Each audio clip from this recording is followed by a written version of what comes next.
এই বর্তনীতে তুল্যরোধ চাওয়া হয়েছে। বর্তনীর তুল্যরোধ নির্ণয় করো। কিন্তু আমরা যদি দেখি রোধগুলো একটু দেখো যে R1 এর সাথে R2 এবং R3 কীভাবে আছে, শ্রেণীতে আছে, এইরকম বোঝা যাচ্ছে, তাই না? আবার দেখো এই পাশে একটা তার এখানে কানেকশন দেওয়া, আবার একটা তার R2 থেকে এই জায়গায় কানেকশন দেওয়া। তো এরকম বর্তনী দেখে আসলে মন খারাপের কিছু নেই, শুধু একটু চিন্তা করতে হবে। প্রথমত দেখো যে প্রত্যেকটা তড়িৎ উপকরণ, যেহেতু এখানে রোধ ব্যবহার করা হয়েছে, আমি রোধের কথাই বলছি, যে প্রত্যেকটা রোধের দুইটি করে প্রান্ত রয়েছে। এটা বোঝার জন্য সবচেয়ে সহজ হয়, দেখো তিনটা রোধ রয়েছে এখানে, তাই না? যে R1, R2, R3, R1, R2, R3। এখানে দেখো যে প্রত্যেকটা রোধের দুটো করে প্রান্ত। তাহলে দেখো যে R1 রোধের একটা প্রান্তের সাথে, এই প্রথম প্রান্তের সাথে আমি R2 রোধের এই প্রান্ত সংযোগ করতে পারি।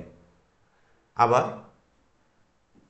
R3 রোধের এই প্রান্তটা কি সংযোগ করতে পারি। সংযোগ কিন্তু বিভিন্নভাবে দেওয়া যায়। তাহলে দেখো দেখি এটুকুতেই যে R1 রোধের প্রথম প্রান্তের সাথে R2 এবং R3 এর সংযোগ হয়েছে কিনা। এভাবে দেওয়া যাবে না?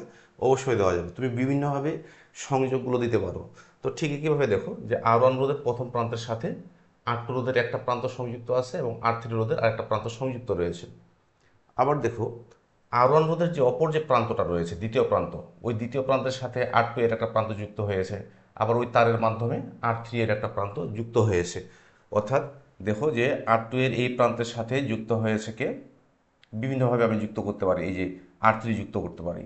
আবার দেখো এখানে R3 এর অপর প্রান্ত যুক্ত করতে পারি। বুঝে আসলো বিষয়টা?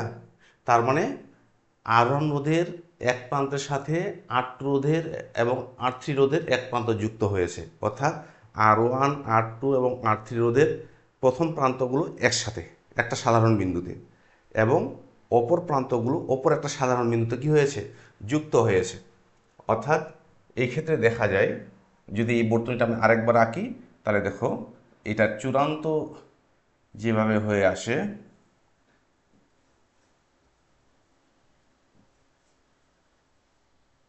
এই যে দেখো এই হচ্ছে তোমার বর্তনীর আসল রূপ।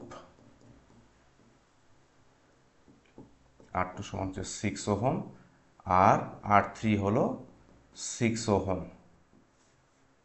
বাকিটুকু যেভাবে আছে সেভাবে তো থাকলোই। এখানে আরেকটা রোধ দেওয়া রয়েছে, তো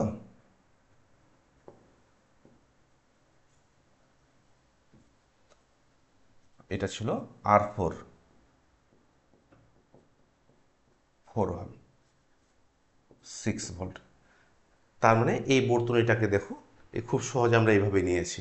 এই জন্য যেভাবে বুঝবেন বা বোঝার চেষ্টা করবেন, সেটা হলো এই R1 এর প্রথম প্রান্তের সাথে কে কে যুক্ত হয়েছে, R2 এর একটা প্রান্ত যুক্ত হয়েছে এবং R3 এর একটা প্রান্ত যুক্ত হয়েছে। এই দেখো এখানে যুক্ত হওয়া আর এই তার দিয়ে এখানে যুক্ত হওয়া একই কথা। তার মানে R1, R2 এবং R3 এর প্রথম প্রান্তগুলো একসাথে যুক্ত হয়েছে। আবার R1 এবং R2 এর অপর প্রান্তদ্বয় কার সাথে যুক্ত হয়েছে, তার দিয়ে এই R3 এর অপর প্রান্তের সাথে যুক্ত হয়েছে। তার মানে R1, R2 এবং R3 পরিপূর্ণভাবে কি সমান্তরালভাবে সংযুক্ত হয়েছে। তার মানে এখানে এই তিনটার তুল্যরোধ আমাদের বের হবে কত, এই তিনটা যেহেতু আমাদের সমান্তরালে রয়েছে, সুতরাং এদের তুল্যরোধ বের হবে কত, যে আরপি সমান বের হবে যে 1/6 প্লাস 1/6 প্লাস 1/6, এই তো। তার মানে এটা ক্যালকুলেশন করলে বের হবে 2 ওহম। এখন এই যে তুল্যরোধ আরপি এখানে বের হলো, এটার সাথে 4 ওহম আছে কি শ্রেণীতে, সেক্ষেত্রে তুল্যরোধ বের হবে আর এর সমান আরপি প্লাস কি R4, 2 ওহম প্লাস 4 ওহম, তার মানে 6 ওহম। তার মানে এই বর্তনীর তুল্যরোধ হলো 6 ওহম।